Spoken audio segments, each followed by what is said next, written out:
Hello, everyone, and welcome to a one-off special edition of Can and Chat. I know we're fairly new, but we've managed to get a very, very special guest on today. He's extremely knowledgeable, passionate, intelligent, and well-balanced football fan. And to be honest with you, in person, he's an all-round nice fella. So you might have previously heard of him on the Gooner Ramble, and he can now be found on the Arsenal Vision podcast. So I'd like to welcome you all today, lovely Clive. Clive, welcome, mate.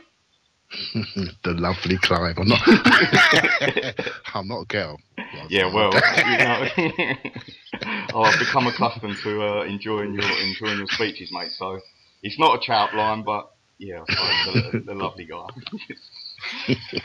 Anyway, today the subject of the whole of today is something which I know is quite close to Clive's heart, and basically it's the coaching and development of youth football within our country and sort of where that goes. And Clive, we know you as a podcaster, but can you just let all the guys know, give them a little insight into what you do as a hands-on approach with the football off the pitch, rather than just Clive the supporter?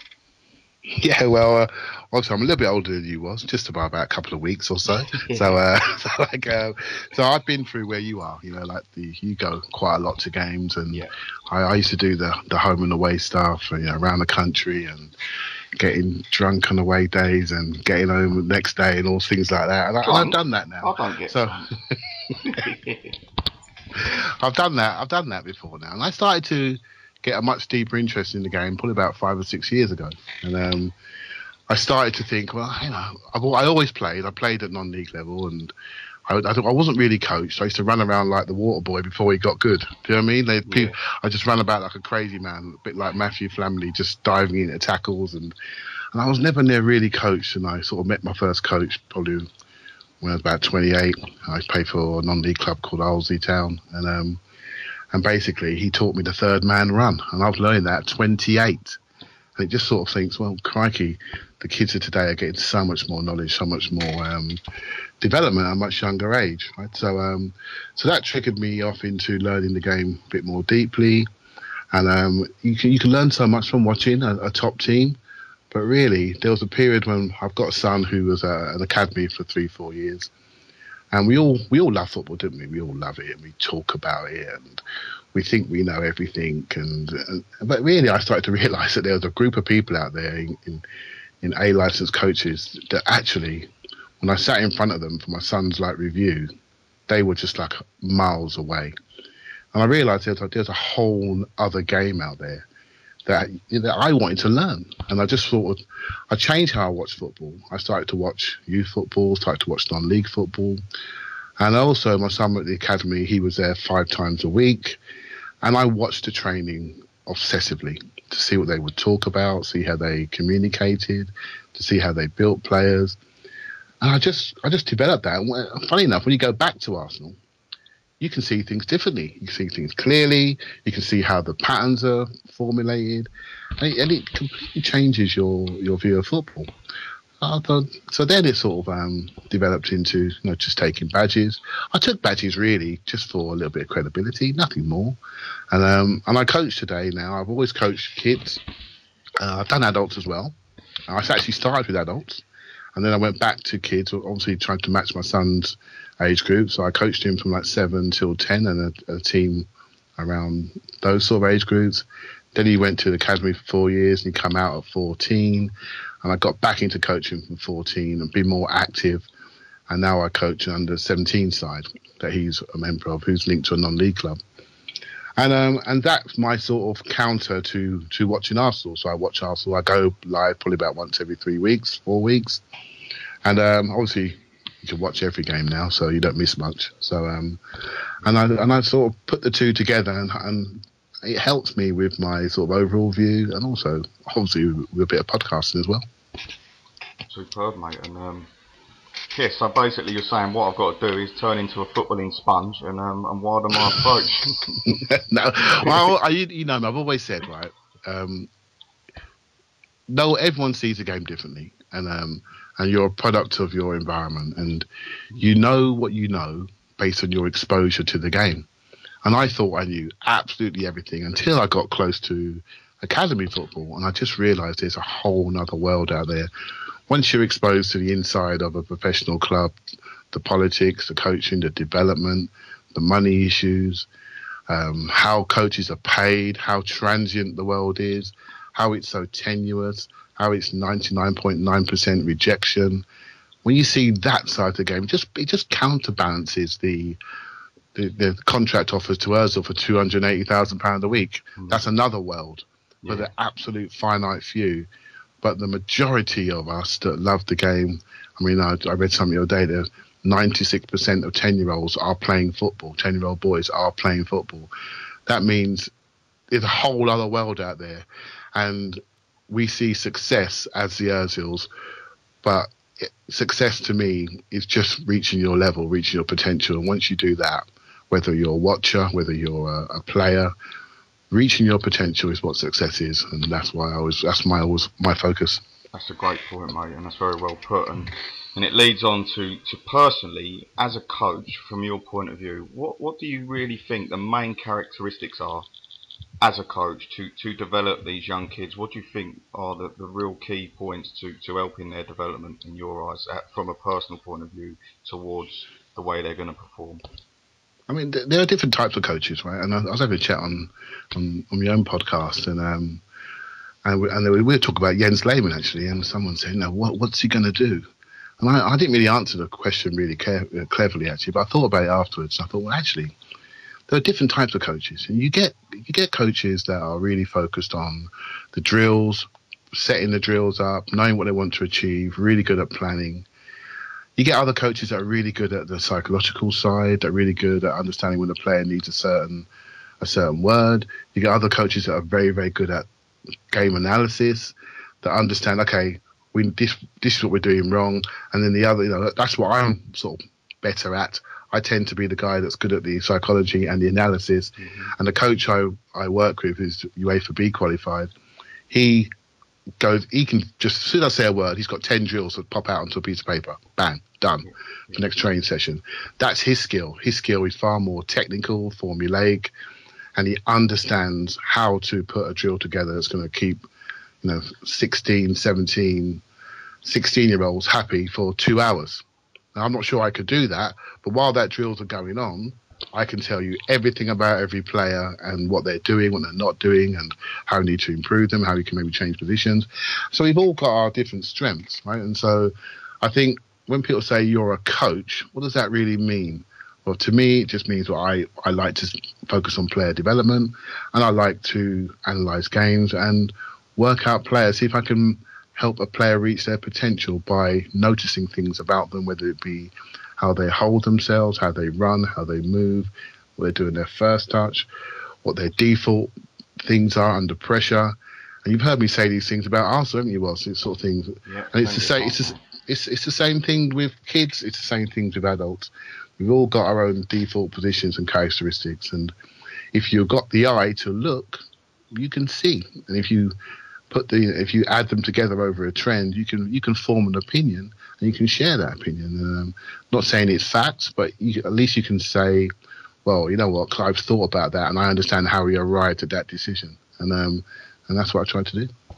Superb, mate. And you touched on it earlier that it's not such a, we see the Ozils and we see the pretty side of the world, but obviously, I mean, especially of recent years, there's been very few sort of players coming through, especially the Arsenal academy, that have really succeeded. I mean, we've seen plenty go off, and I know we're talking, you said earlier about success needs to be judged not just on the Ozils but in relation, but we haven't seen much come through into the Arsenal first team, and I'm just wondering what you think the current issues are with the system, not just at Arsenal but in youth football in general, because you look at our national side and you look at what the countries like Germany are doing, and Spain and Italy, and the people they're bringing through, but it just doesn't seem to happen in our country. And I'm just wondering if you've got any thoughts on the major issues that we've currently got.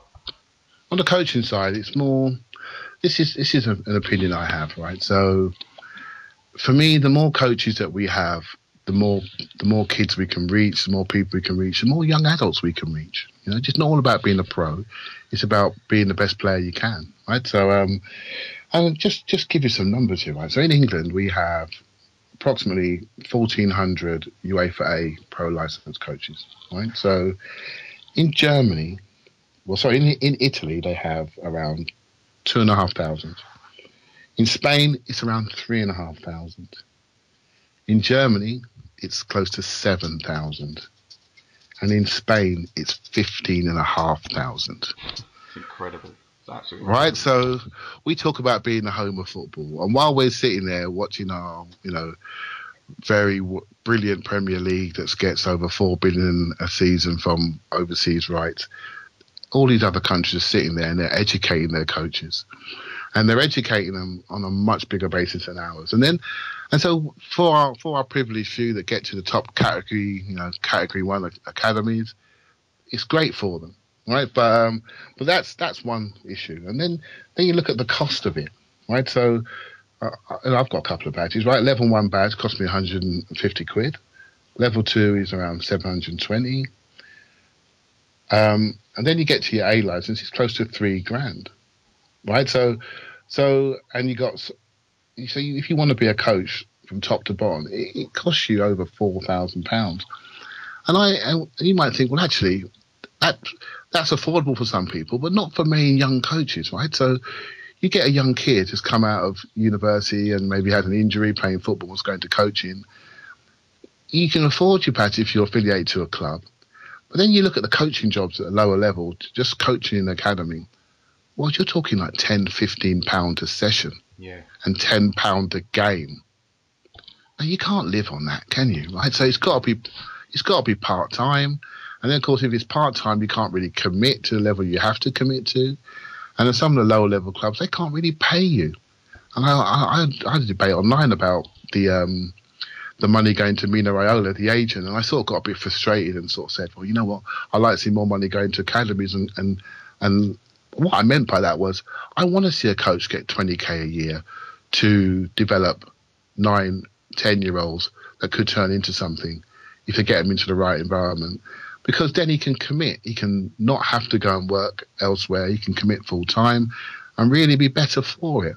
And I wish the money would filter down so we can get more of our young children actually playing in the right environment, because there's playing football on park pitches with dogs on the sideline, or playing football in a controlled environment on 3G pitches, really working on your technical skills and really developing you the best you can. So it's really interesting, Clive, you say that, mate, because obviously we talk about who would want to be a referee and who wants to get involved in refereeing, but coaching is definitely overlooked. And I remember even when I was younger, I mean, my young brother's 7 years younger than me, and when I used to go and watch him play at that age, I used to always think to myself, do you know what, I'd love to be able to run one of these teams. I'd love to be able to have the knowledge and the training to try and aid the development of a kid. And if I was thinking to myself, if I was coaching these kids at a low level, and if I coached over 1,000 kids, even if 2 of them made it through the system somewhere to get some sort of enjoyment out of it, as a coach, you get the satisfaction of aiding that development. But as you say, it's almost impossible. It's almost impossible for someone to work on a full-time job to then take their badges, and you have to give, as you know yourself, the amount of time, even at Sunday league level, the amount of meetings you have to attend, all these things, it soon adds up, and it is such a massive commitment. And I think you've hit the nail on the head there when we talk about the funding side of things, and then the lack of coaches. And when you said the percentage of children that are playing football in this country and the amount in relation of coaches that it's just frightening how little and how overlooked it is. And maybe just maybe if we did start paying a bit more attention in training these guys, then we'd see a bit more rewards, I suppose, going through the system with the players coming through. But absolutely. I mean, funny enough, we all sat there watching the Euros, didn't we? And we all sat and watched Iceland beat us, right? So Iceland. Yeah. Just think about that. Just think about that for a second. But they went through a program, right? They went through a program focusing on 3 core aspects, right? Obviously, coaching, facilities, and links with schools. They were the 3 things they really focused on. And they spent around 150 million on 3G pitches. And they put them into what they call 30 hubs around the major cities in Iceland, if there are any major cities in Iceland. But we can't laugh at them. Yeah, exactly.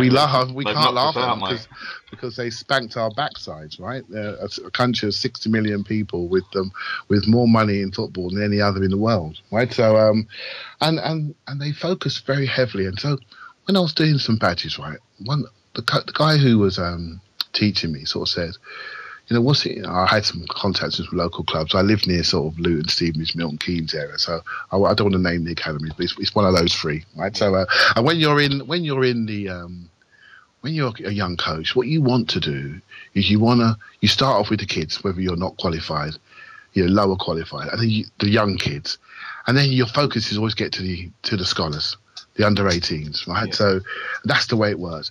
But in Spain, in Iceland, what they do, all their UEFA A coaches, they're the ones that start with the 8-year-olds, and so their best coaches are working with their youngest kids.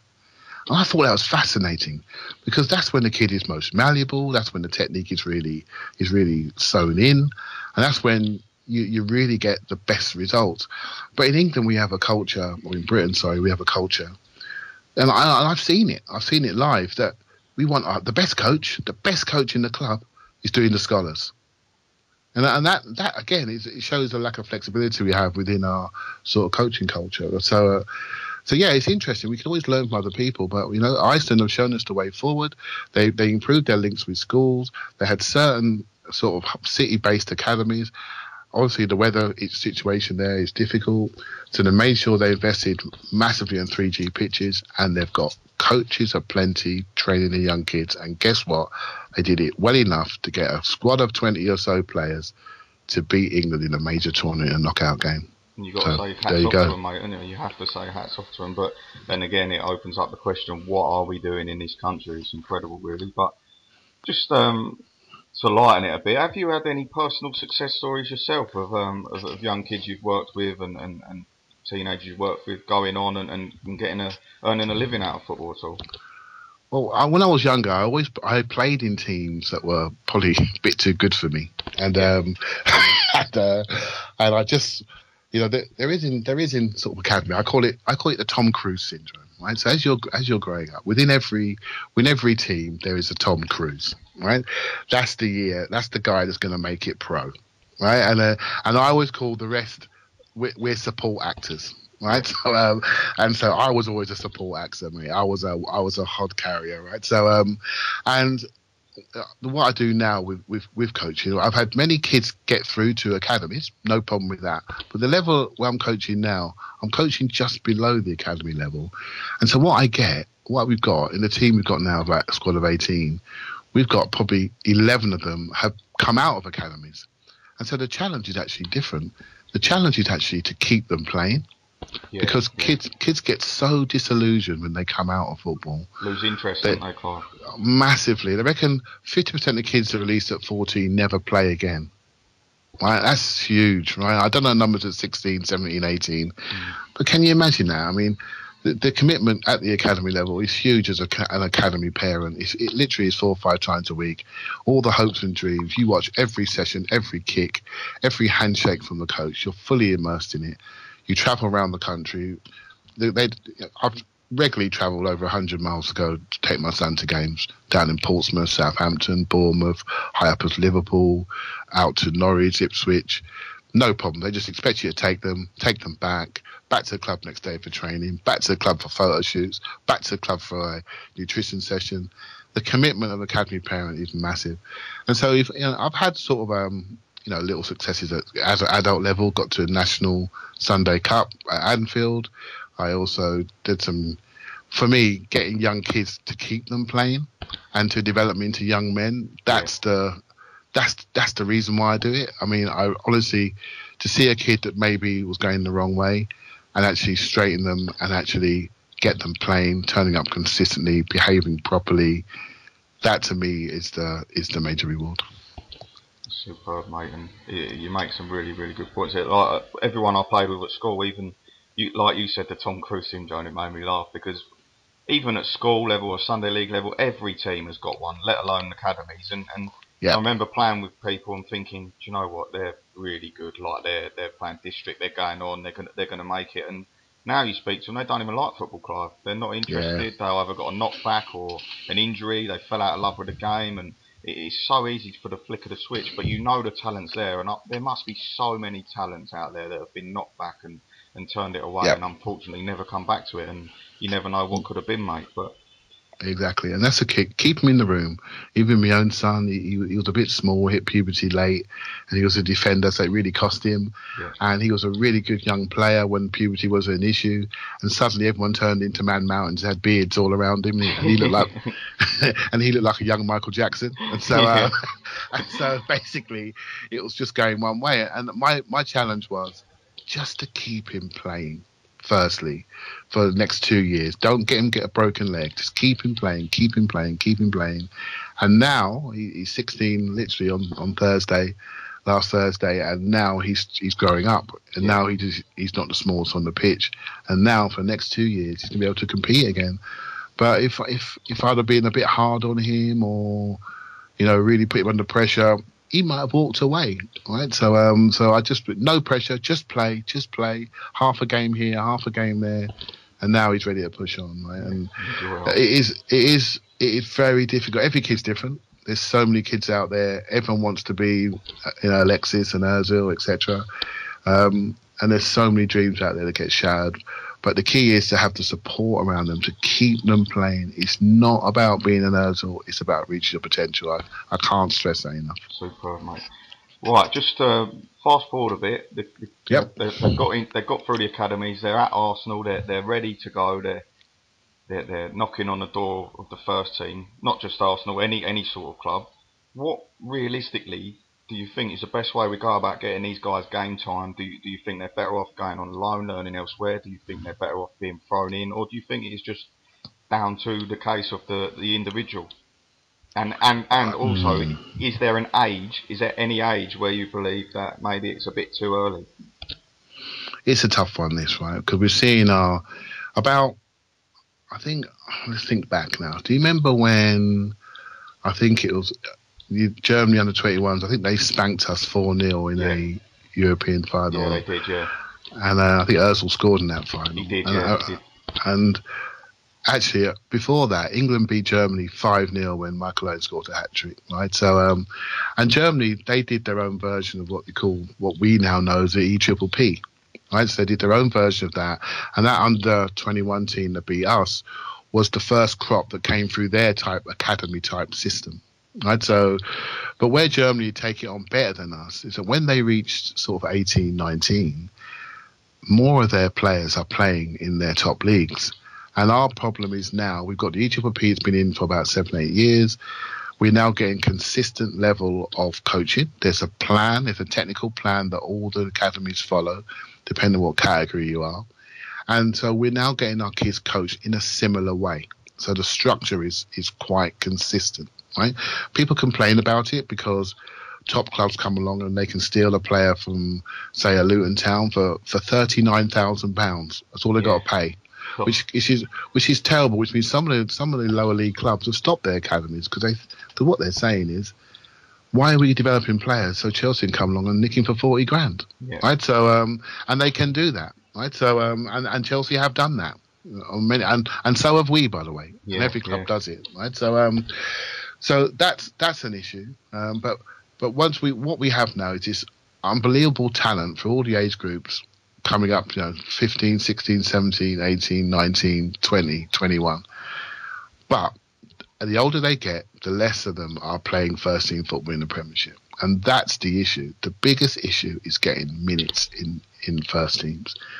And we know the reason for that because we're in a global league and all our favourite players, they weren't born in Boreham Wood, right? They were born somewhere else, and that's the issue. So what do we do? So the FA, Greg Dyke and Danny Mills, etc., come up with their old B team plan, and they were laughed off the face of the earth. And I felt for them, right? Because all they were doing was trying to come up with a solution. I'm not saying it was the right solution, but they recognised there's a problem. The problem was we want to get our kids playing. So what do? This is an idea that's done in Spain, it's done in other countries, but we just, because of our structure so strong, our 92 club structure is so strong, that the other teams, they weren't very happy with it, and it got laughed off. But I didn't laugh it off. I didn't laugh it off because what we done to solve the problem since? We got our young kids that are under 17 getting to European finals, under 21s getting to semi-final, winning 2 non-tournaments, under 20s winning the World Cup. Trust me, there's a lot better players out there. Even that under-20 World Cup team, I can name you players that could walk into that team that weren't even considered. So because their clubs wouldn't let them go, etc. We have got so much talent out there, but not enough teams to play them in, and that is the key issue. The more they get opportunities, the more they're going to reach the Champions League level. And then once you're at Champions League level, you're at international level, and then we go from there. What the solution was, I really don't know. It's got to be loans, mate. It's got to be loans. Yeah. What clubs need to do is develop relationships with the top clubs. Develop relationships and make sure there are more loans and more competitions. They've got this Checker Trade Trophy tournament at the moment that some clubs laughed at last year. Yeah. But I think Tottenham and Man City have got into it this year with an under-23 team, and Arsenal haven't done. I'm not sure that's a good thing, right? They should be, I think they should be, definitely. Maybe it's a debate, and maybe we don't know how they're going to approach the Europa League, so maybe they're going to use that as their cup competition, etc. But we need to create competitions or opportunities for those 18 to 20-year-olds that are physically getting to their peak, that just need experience on the pitch. If we can fix that problem, when they hit 21, they're ready for a top team, and then they can go from there. It's just down to them. But at the moment, what we're doing, we're hitting plateaus. Players are getting signed onto contracts as assets. Because they're assets of the club dictates where they go and what they do. And then they're sort of hamstrung. The money's good, so they want to stay at the top clubs. Sometimes they don't want to go out because it might reduce their chances elsewhere. And they get into a situation where they're not playing, but they're young millionaires. But you're not playing. Yeah, exactly. You're not playing. What is the end game, mate? And for me, it should be all about the football, the beautiful game, isn't it? And if you're not kicking ball, then my God, you're not succeeding, I think. It's difficult, because if you're, for example, right, if you're a young kid from Lewisham whose mum and dad are asylum seekers, etc., and someone offers you 10 grand a week to sign a contract, but we're not sure when we're going to hold you, we're going to play in our young tournaments. What do? You sign as quickly as you can. Do you know what I mean? And then you're signing, but then you may not be playing real football where people are playing for mortgages. And then you say to yourself, am I really improving? The brave ones are the ones that say, I'm not going to sign that contract. I'm going to now go to earn my money elsewhere. I'm going to go to play. Yeah. They're the brave ones that trust their talent. Their talent's going to come through. Well, people like Jamie Vardy, Clive, do you know what I mean? They've gone right through the leagues, and it's I know it's very few that do it, but there's probably a lot of players who are playing in the Championship that have spent a long period of time at non-league level. And remember when I was younger, when I couldn't get to the Arsenal match, I used to go and watch Stevenage quite regularly. And they had a lone player, Bradley Johnson from Northampton. He was the best player I'd ever seen for 3 months down at Stevenage. Steve Morrison, come from Bishop Stortford. I know Morrison him. Worked his way went up. Went to Millwall, didn't he? Went to Millwall. And the other one, of course, was Georgie Boyd. And George Boyd made it. He went on to Peterborough, and he continued to improve. He continued to work hard. And with Boyd, the talent was always there, but the question was the physicality and whether he could go on to the next level. And he spent a few years at Peterborough, and he worked his way right up, and he ended up at the Premier League at one of the most physical sides that we've seen in years. So good shout, It just shows you, mate, that sometimes it is good to get minutes under your belt, and I love to see younger players going to play, mate. But just finally, to conclude it, one last question, and it's a bit closer to home, this one. Yeah. Big Per Mertesacker. I mean, we all love the guy. Yes. There was rumours of his retirement. Now it's come out exactly what's happening. He's playing another year. Probably won't be used unless there's emergencies or maybe the odd Europa League game or a certain circumstance. But he's been appointed as the academy manager for next season. Now, me looking at it, I'm a bit naive. I'm not really too sure exactly what the academy manager entails. Is it just overseeing things? Is it coaching? Is it bringing up development? So just give a little insight as to what it is, and also with Per, why you think he's suited to the role. Well, Per Mertesacker, right? So, as a player, I've often spoke about what I call Mertesacker bingo, sitting there watching him high up on the halfway line, all that green space behind him, wondering when we're going to get picked off by Diego Costa, right? So apart from those moments, what a man he is, right? And the more you read about him, the more you recognise that the content of his character is just outstanding. You know, what he's done in his time off injured, how he mentors players, how he brings people through, how he imparts his experience. And I think, you know, obviously he's now making a change to his career. He's now stepping into coaching. But really what Arsenal probably looked at is his ability to communicate with people and to really teach people. He's obviously a teacher. He's a mentor. He's a people coach. That's what he is. And there are people coaches and there are technical coaches. And there will be a technical plan that will be laid down by the senior coaches at Arsenal that they follow. And what does that mean? When I say technical plan, there'll be sessions. Well, there'll be certain sessions that you do to develop the left foot, certain sessions you do to develop the right foot, spatial awareness sessions, pressing sessions, defensive drill sessions. There'll be all different types of sessions that develop a player. There'll be like formation flexibility. There'll be position-specific training where particular training for fullbacks, particular training for wingers, centre mids, what to do in certain situations. All these scenarios are done within the academy framework, right? So then you're watching an academy game and they're split into 20 minutes normally. And so you have more time for coaches to talk to the players. And sometimes watching the game, I just watch my son and think, mate, what are you doing? He's like an overlapping fullback and he's standing still behind the left winger and he's not moving. I'm thinking, oh my God, I'm like, you can't talk, you can't shout, right? So I'm like, what is he doing? And then he's getting the ball and he's doing diagonals. I'm thinking, oh, for God's sake, what's he doing that for, right? And then the coach would shake his hand and I'd go to him, Jay, what are you doing today? He goes, yeah, Dad, the coach was really pleased with me. He wanted me to stand against my man and be more physical with him. And when I got the ball, switch play. And when I got the ball, I switched play 6 times and I got voted player of the match. And I thought, crikey. Yes, what you're seeing in your ideal game for your son, which is marauding, overlapping fullback, getting in 8 crosses, is not what the coach has told him to do. Well, it's like my ideal for my favourite player at the Emirates, mate. It's the same scenario, isn't it? I know it's obviously close to time with your son, but I'm watching a player thinking, what are you doing? Get wide. Why are you coming inside all the time? Exactly. And you ain't got a clue what they're being told, have you? And they might be doing exactly as instructed, mate.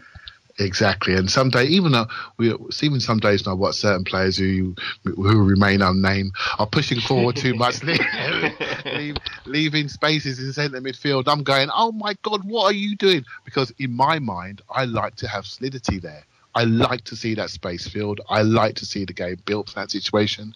But actually, the coach has said, you know what, I'm going to push that team back. And you are good at forward running, Mr. Aaron Ramsey. And I'm going to use you to push that team back. So sometimes you've got to breathe and say, you know what, your ideal may not have been the tactic for that day. And that's part of coaching, right? So that's part of tactical development, coaching development.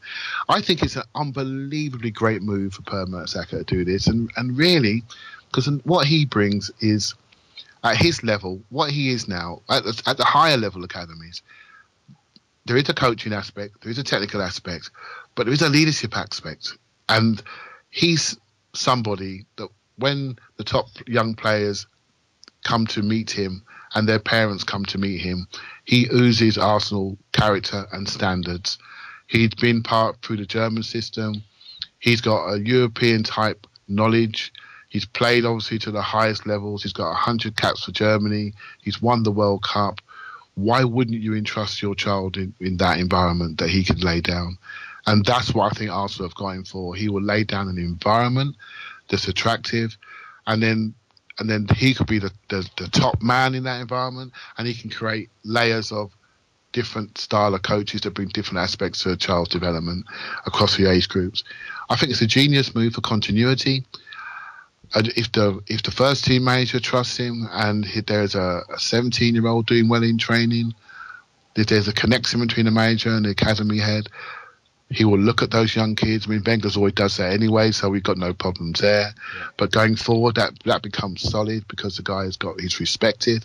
Whoever comes to be the Arsenal manager in 5 years' time, they're going to know who Per Mertesacker is, right? So there's a level of credibility there from day one, before he goes through the coaching badges process, which obviously adds more credibility because of his playing career. Yeah, so I think it's a genius move. I think it's an absolutely genius move.